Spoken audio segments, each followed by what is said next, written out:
All right, we're live. The Bullshirt podcast. Just Adam and Doug one more time. Welcome to the Bullshirt podcast. And since it's the Adam and Doug show, we like to call this the B-side. Or at least I do. I don't know if Adam likes to call that or not. Hell yeah, the B-side. Yeah, it goes back to the old 45s and whatnot, where you had the song that was on the radio. Oh, yeah, the radio. Yes. Yeah. You had the song that was on the radio on the A side, and then then they would put a song on the B side, and they would literally just stick something else that they had on there, and then every once in a while, the B side would fuck up and become more popular than the song that was on the radio. So you would just click next on your laptop to get to the B-side? No, you would take your record player, and the 45s had a larger hole in the center. So you had to put a spacer in there. Yeah, so you had to lift it up without fucking up your spacer and picking that thing up as well. Set that back on there, turn it over to the B-side, and put your needle back on the record. So how did that connect into Spotify? Like, how did you route that into Spotify to listen to? Yeah, there was no Spotify. I think the first 45 I ever bought, and yes, I have actually bought 45s, was the Go-Go's We Got the Beat. I bought some 45s as well. That, and I think the second one I bought was Weird Al Yankovic's Like a Surgeon. That's awesome. I didn't know he had records. I didn't know he was around that long. Yeah, he's been around for freaking ever. He's old. Yeah, if the nuclear war comes, there's going to be cockroaches and Weird Al Yankovic left. Well, someone's got to be around to make a parody song about it. Yeah. So, what have you dug into in the news this week? The coronavirus again. Oh, the coronavirus again. Because I went to Sam's Club and everything's gone. Every single item is gone. I went to look at ramen because I wanted to get some food. And it's all gone. It's just empty shelves, which is weird for Sam's Club. Yeah. Because it's a whole fucking pallet that's gone now. Even the pallet that was on the floor is gone.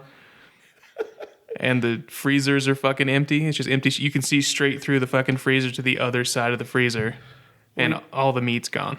Well, you know, people that have been watching like all these doomsday prepper shows, they, went out and got their cargo van and said, yeah, I'll take that pallet full of ramen. I guarantee you that's the kind of stuff that was happening. I guarantee you nobody that was buying a lot of that stuff was pushing around just the standard grocery cart. Oh, yeah. Because they've got the flat. Oh, the flatbed. Yeah. Yeah, I guarantee you they went in there and just literally stacked everything they could on there, and fuckers probably walked out with $1,500 worth of shit. What I'm going to laugh at is when they try to return this shit in like a month.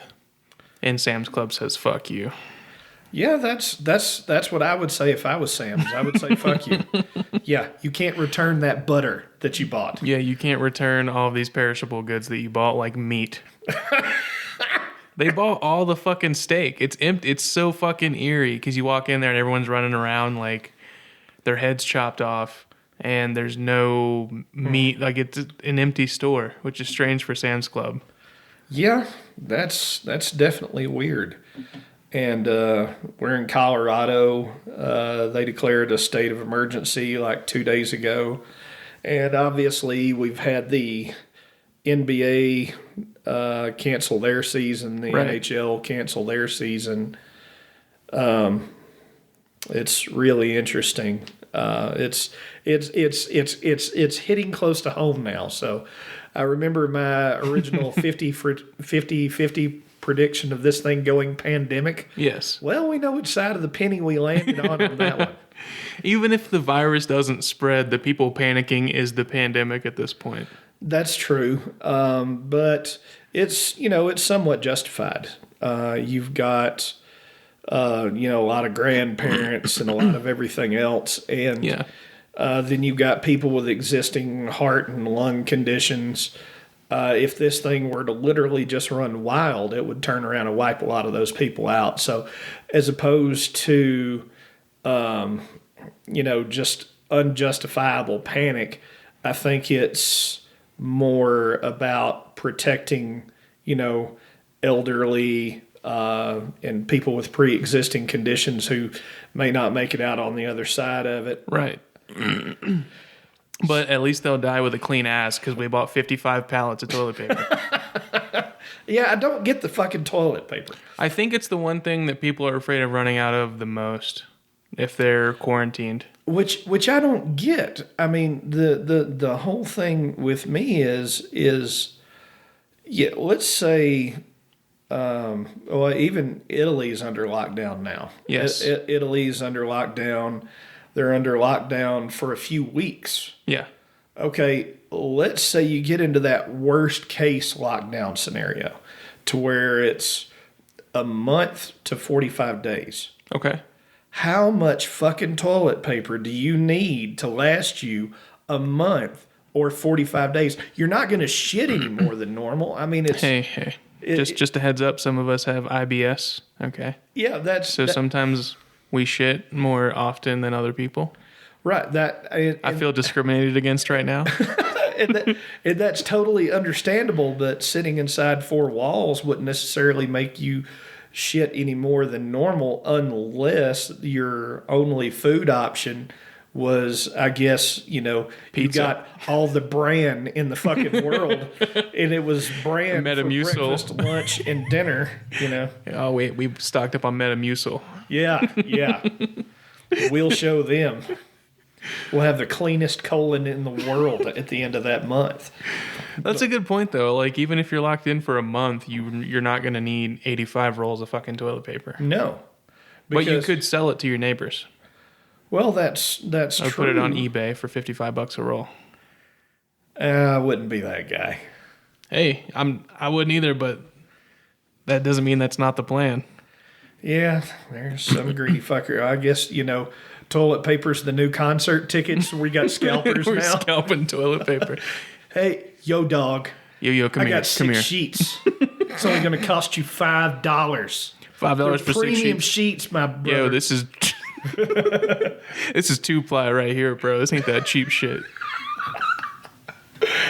Yo, dude, this is tri-ply, quilted. Look at those fucking bunnies on there. Look at that. Look at how clean that bear's ass is on the package. I'll totally let you squeeze my Charmin. So, Alex Jones. Oh, God. That's a segue. Arrested, DWI. That's the most appropriate segue I have ever heard. Toilet paper, shit. Alex Jones. Toilet paper, shit. Alex Jones. Got arrested for DWI. Yeah, and also I read a little bit deeper into that. He's probably going to be able to successfully fight that. That what they did is they gave him a field sobriety test. Oh, they didn't even do a breathalyzer, huh? Well, here we go. What they did is when they pulled him over and, driving erratically, which, that's not unusual for him. Drinking, also, not that unusual for him. And they gave him a field sobriety test. And when they took him back to the jail or whatever station that they used to administer the actual breathalyzer, instead of blowing a .08, he blew a .076, and then later on, is .08 the legal limit. .07 is the legal limit in North Carolina. Ah, well, it's not in Texas. It's .08, whereas interesting. Whereas that's where a lot of other states were up until like the last couple of years. Yeah, some of them have dropped to .07, .06. Yeah, but Jones, he blew a .076, and then they kept getting that rounds up because that rounds up, Doug. So that he got as razor close as you could get to it because they gave him multiple breathalyzer tests, and one of them was a .079, but he never hit .08. So That's funny. yeah, so considering the man has got Rolexes and money from selling people fucking snake oil. How did they arrest him then if he didn't blow a .08? Well, because he failed the field sobriety test. I see. Well, he'd probably do that sober. Probably. I'm not going to argue with that at all. You know, they'd probably pull him over and say, walk this line. He'd be like, fucking Jews, you know. What does that have to do with walking the line? Shadow government wants me to walk the line, and I'm not doing it. I'm going to tell you right now. Speaking of Alex Jones, you know, he sells a lot of supplements, a lot of products, a lot of other stuff on his show. And, Jesus Christ, he went full on out there. And, you know, silver kills pretty much werewolves. And, you know... He's selling silver now? And it does have some applications as a cleaner. Selling silver gel? The old bullshit is, and they've been doing this for years, they talk about colloidal silver. And it's basically a silver suspension.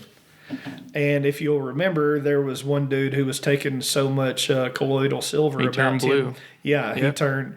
Well, you know, they said he turned blue, but he's actually more of a purple. But oh, I'm sorry. Yeah, it's weird. I mean, just go out and Google... I don't know what this guy's name is. All I know is he looks like fucking Papa Smurf. I found him because I was looking for those... inbred Tennessee guys who allegedly they were blue because they were so deeply inbred. It was like this family of people, and I don't think there was there were like old black and white photographs of them, but there was like paintings of them and shit, and they were like literally blue. That's fucked up. And I was looking for them because I was trying to show Rich, and I found that guy, and I was like, yeah, look, that's one of them right there. And he's like, no, he just ate a bunch of silver and turned blue. And I was like, oh. Motherfucker looks like Papa Smurf. Yeah, it's fucking creepy. Yeah. It's creepy that he's still alive and he looks like that. Yeah, and somebody needs to give his ass a red hat. Smurf. Yeah, Smurf. Yeah, you were thinking Make America Great Again, weren't you? Oh, my God, Smurfs. But yeah, he's been selling colloidal silver supplements and toothpaste and claiming that it can kill the coronavirus. But that's... that televangelist just got sued for that shit. Yeah, Jim Baker. Baker, yeah. Yeah. The New York Attorney General, and then I think another Attorney General just sued him as well. Right, and, you know... Because it's horseshit, yeah. It's absolute bullshit. That's... Well, see, there are ways to obviously kill the virus outside of the body. Right. And then, but there are also, you know, various cleaners, bleach, what have you. But yeah, that stuff doesn't circulate through your body without any side effects. Bleach definitely does. Yeah, I mean, like you drink bleach, there are some really bad side effects. You drink enough of it, you're fucking dead. Yes. You know, if it's just a little bit, you may shit yourself uncontrollably and have fever and shakes and all this other bullshit. Yeah. Yeah, you drink enough of it, you're fucking dead. This will kill anything. Yeah, it'll kill the coronavirus and you. The coronavirus can't spread if the host is dead, so... Well, sort of. I mean, I wouldn't go over and lick the body or anything. I'm just saying. But, so there... and I say this to anybody that's out there. If they're...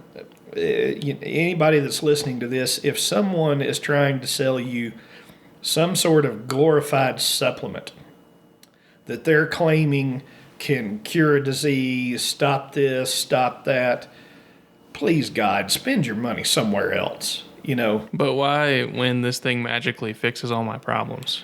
Yeah, and I would say to you that there's a reason why Jim Baker was selling that stuff. He went to jail for selling bullshit, came out, And immediately started selling this fucking coronavirus silver shit. And I don't find that shocking at all. I would go straight back to Kevin Trudeau and all his fucking snake oil. All of those guys. Why don't they stop? I don't understand. Because they're just trying to fuck stupid people out of money.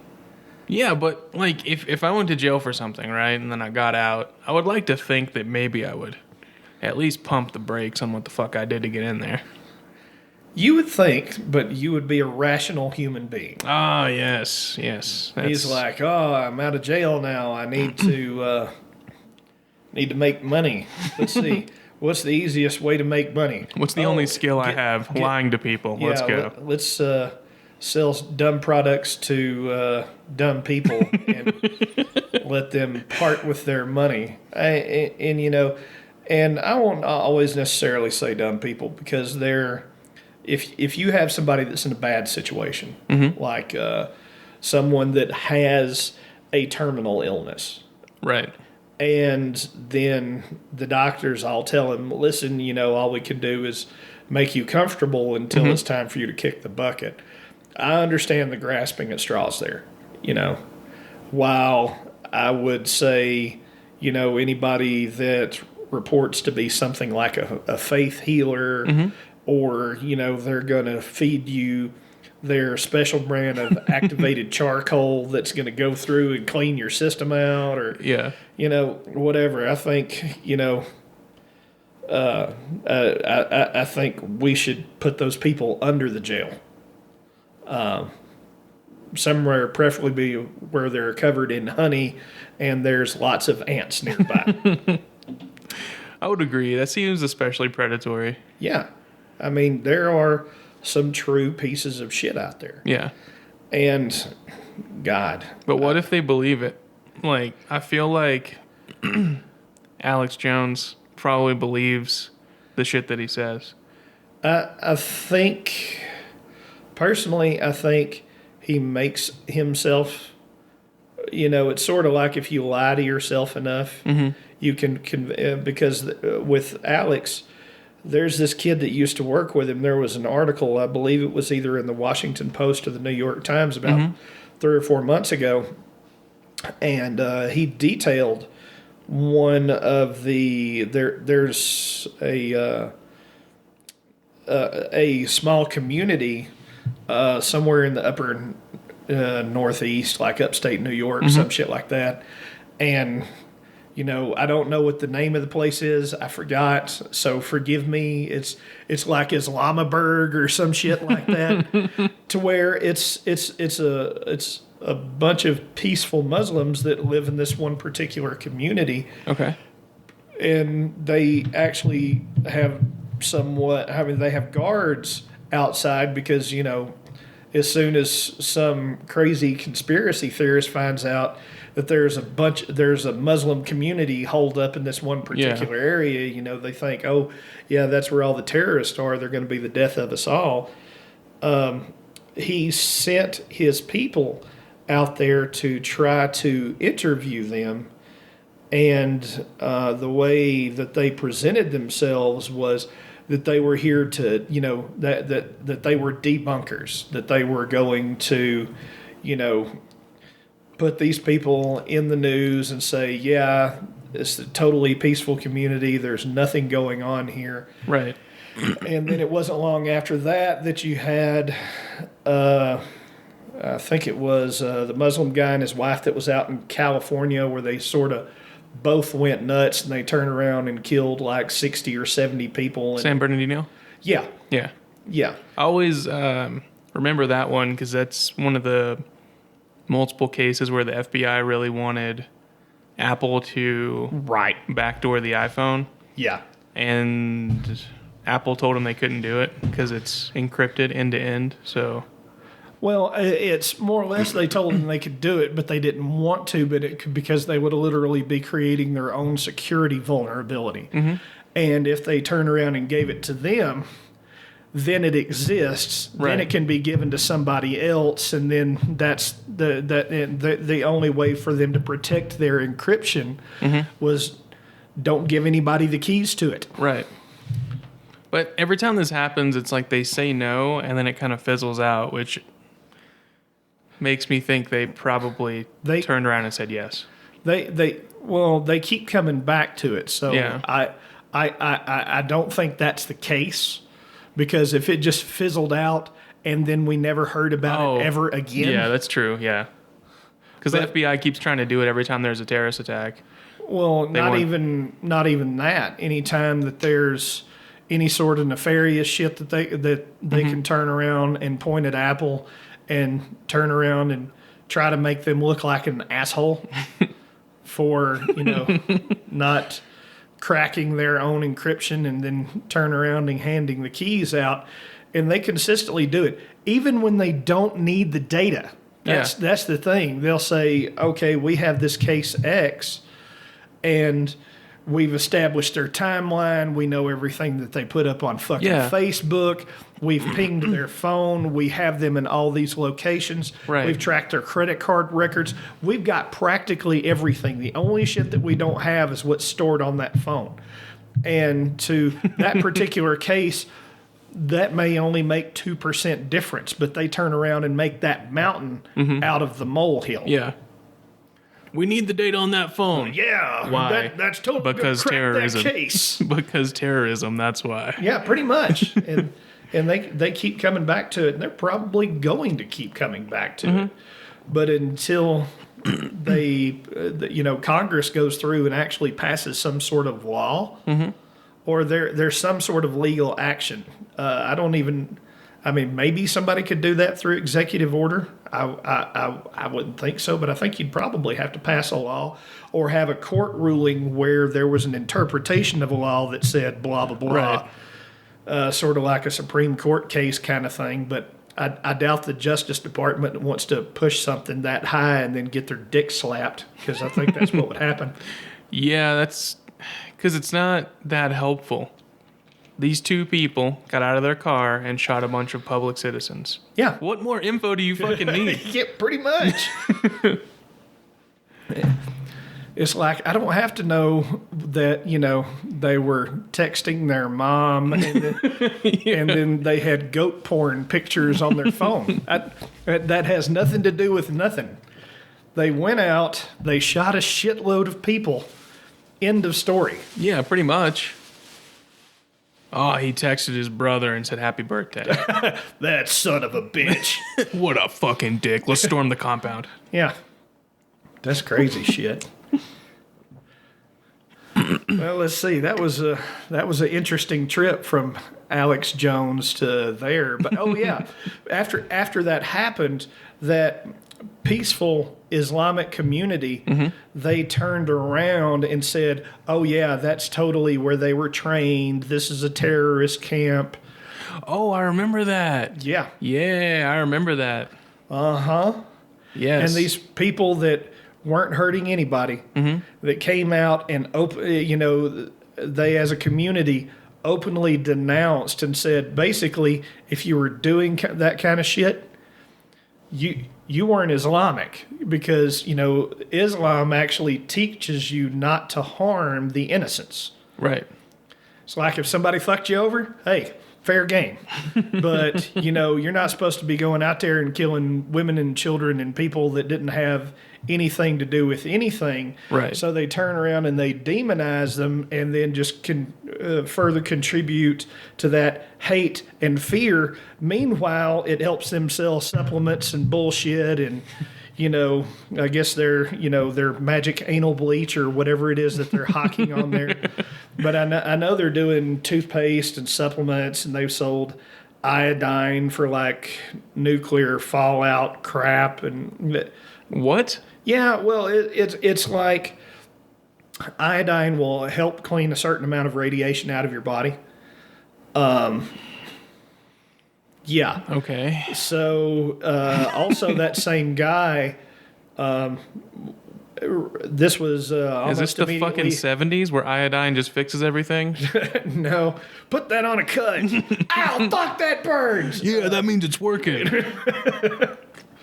But yeah, some people were supposedly out on a beach, and then you had that whole Fukushima thing, which obviously had a tidal wave, which came in and pulled some of the shit that was inland, and then sucked it out to sea, and then literally blew it all the way to California. I mean, they were finding gas cans, plastic shit, whatever else, and he was really hoping that some of the radiation had made its way over to California, so he could test his so he could sell his supplements to people that were living in California. So he had motherfuckers that were running around with Geiger counters, and they were trying to take radiation measurements at certain spots across the coast of California to try to create some hysteria. But no, they didn't fucking find anything. And he was fucking furious because he couldn't sell his fucking iodine that he had, That's funny. It's crazy. That's so dumb. Well, his biggest thing a while back was the fluoride filter, water filters. Right. Oh, yeah. The one that made the news because the water was going to make you gay. Oh, yeah, the African water. Yeah. Yes. It turned turning the freaking frogs gay. Well, it didn't turn them gay. It turned them into females. Oh, yeah. They were... something was wrong with the water, and it was turning... the male frogs would start to have a fucking sex change, turn into females, and start mounting the other male frogs. Well, weirdly enough, with the amphibians and reptiles, it's not terribly uncommon for them to change sex. Yeah, but that means it's going to turn us gay. That's what you're missing here. Okay, well, see, if you and I were both frogs. Okay. All right. And they turned around. Welcome to the Lily Pad podcast.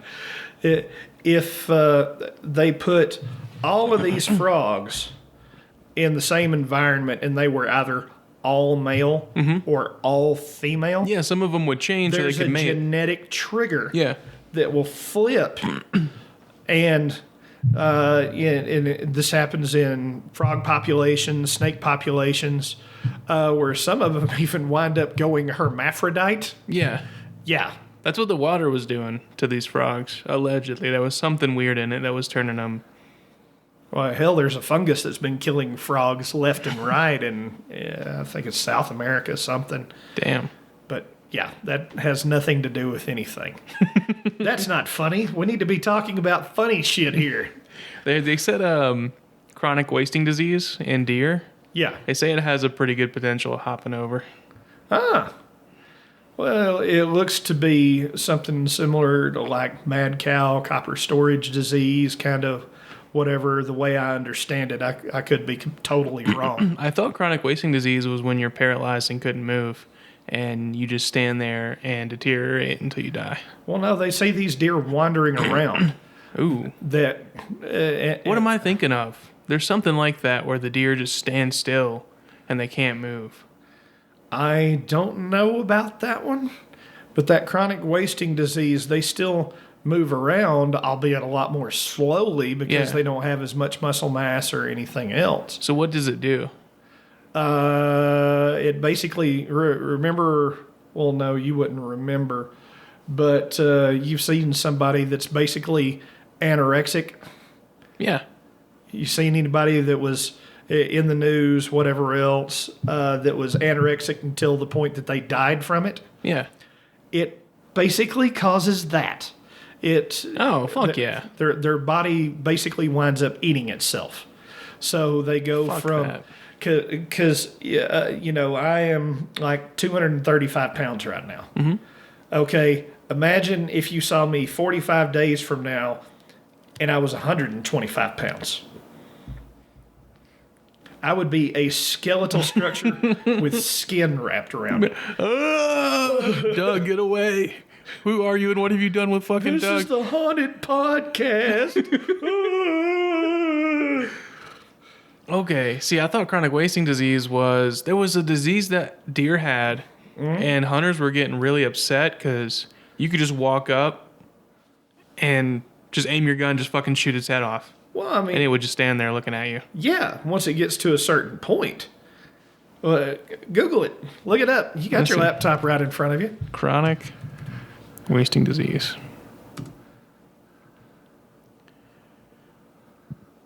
Neurological disease affecting deer, elk, and moose. Let me open this up. Doo-doo-doo-doo. What is chronic wasting disease? It eats their brain. It causes a characteristic spongy degeneration of the brains of infected animals, resulting in emaciation, abnormal behavior, loss of bodily functions, and death. Right. Chronic wasting disease belongs to a group of diseases known as transmissible spongiform No, not trying that. Encephalopathies. Encephalopathy? Yeah. God damn it, Doug. Why do you know everything? I don't know everything. I just know a lot about it. Like, this is a weird word. You're like, oh, yeah, encephalopathy. Sure. Yeah. Well, see, that spongiform, that's basically what it makes your brain look like. It turns your brain, or it turns a brain into a sponge because it eats chunks out of it. And that's what leads to the weird behavior later on, is basically they're walking around, with 10% of their fucking brain left. So, yeah, in the advanced stages, you probably could just walk up to them and shoot them in the fucking head because they wouldn't even be mentally aware enough to run away or anything else.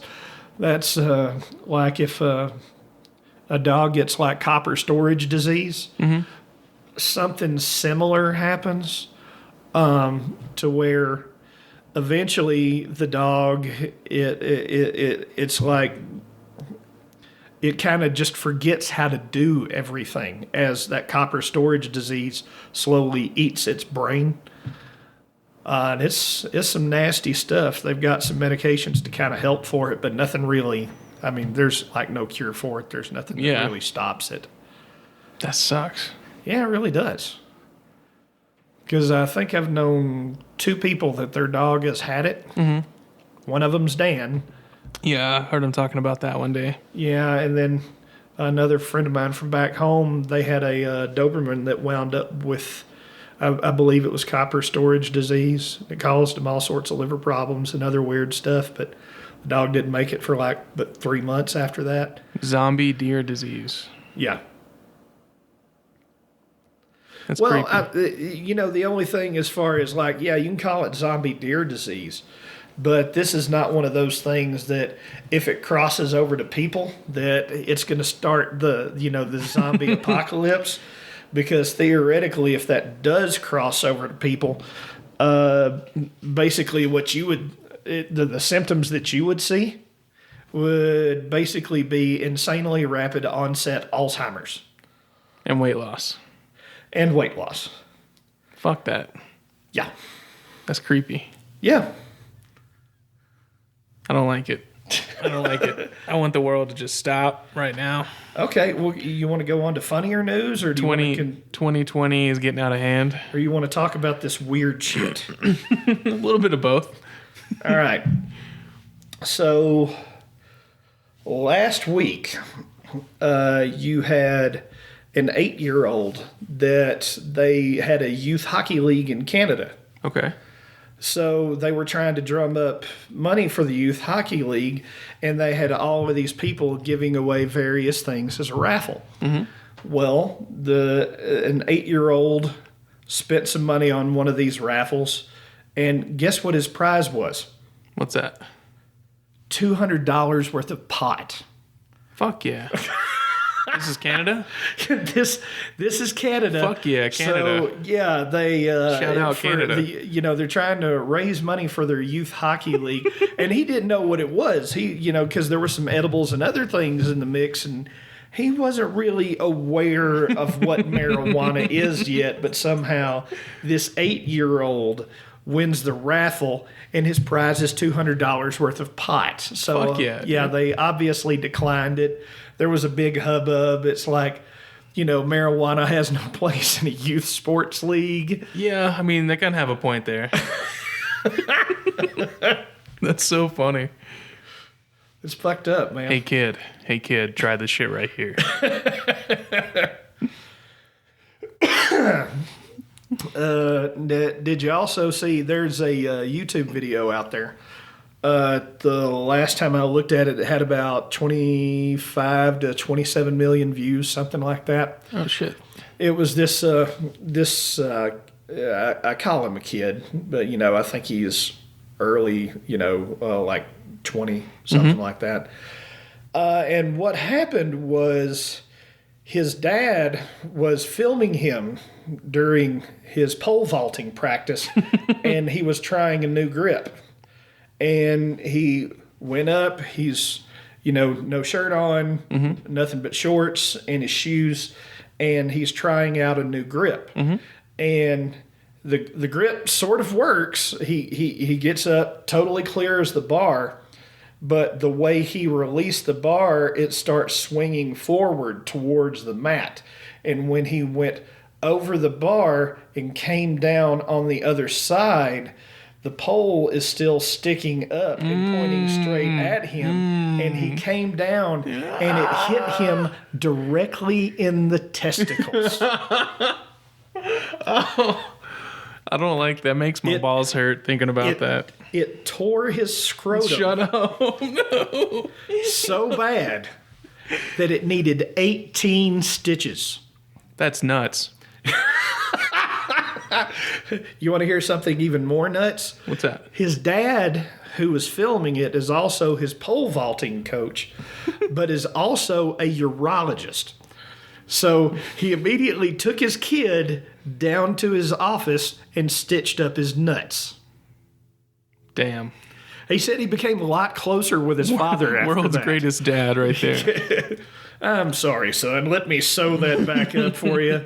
But yeah, he said that he became a lot closer with his father after that. I wonder why, when your father has to sew up your junk like a broken teddy bear. Oh my God, that makes my fucking nuts hurt. Yeah. Let that one soak in for a minute.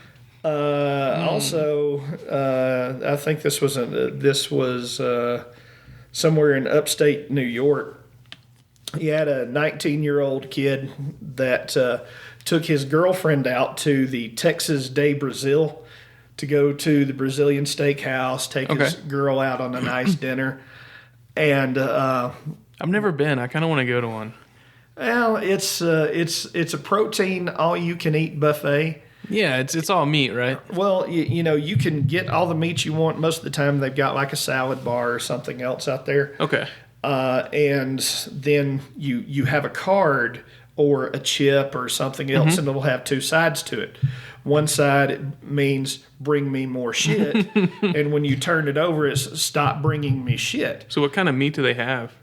Most of the time, it's usually a very wide variety of beef. Okay. A lot of top sirloin. Fuck yeah. A little bit of filet. There'll be some type of seafood, most of the time like swordfish, bacon wrapped chicken, stuff like that. Okay. And everything comes out on these skewers because they're cooking it sort of like rotisserie style. They just literally...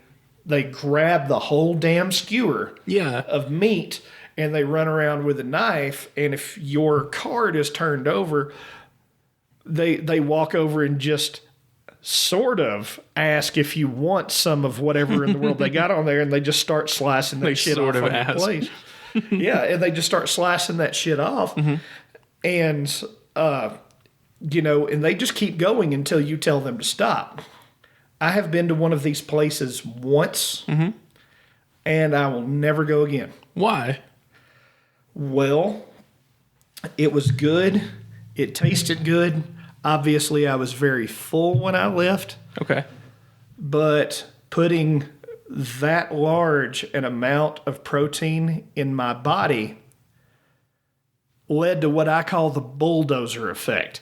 It pushed everything else that was in there out of the way. Fuck yeah. And then after that, refused to realize it was done. So it was like I went to this place and then wound up with the explosive shits for an hour afterwards.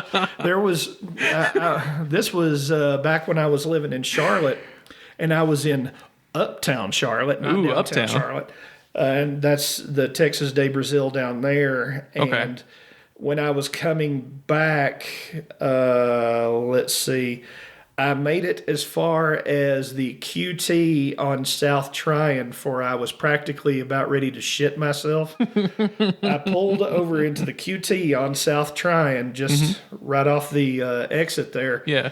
And just proceeded to destroy that bathroom for about 20 minutes before I could come out. So if I go, make sure it's one that's near the house. Yeah, or have some sort of teleporting device, that, especially if you're one of those people that you can't shit anywhere except your own toilet. Oh, I can shit anywhere. Luckily, because I have to shit a lot. Yeah. So I blew out the bathroom at the QT, and then, but that wasn't over. Went home, and as soon as I got home, had to go again. It was another solid 45 minutes after that. I ate so much that I did not want any beef for the next week. You could not feed me a burger. You couldn't feed me a steak. You couldn't feed me anything that was beef-based. It was all either fucking chicken or fish. That's funny. Yeah. I want to go now. Yeah. Well, anyway, so this kid that's at the Texas de Brazil, he goes to pay for the dinner. He reaches into his pocket where he has a handgun in his pocket. When he's going to go for his wallet, he fucks up, bumps the trigger, and shoots his date in the fucking leg at the Texas de Brazil. So they immediately just get in the car and leave after that, and they pull over about a mile and a half down the road and wind up calling the ambulance because, like, she's bleeding horrifically or something like that because she got shot in the fucking leg. Who keeps a fucking gun in their pocket? Loaded, no safety on. Yeah. Well, maybe Nothing. it didn't have a safety. Even better, turns out the gun was stolen 2 years before. That's why the guy immediately left when he shot her in the fucking leg, because he knew he had a stolen handgun in his pocket.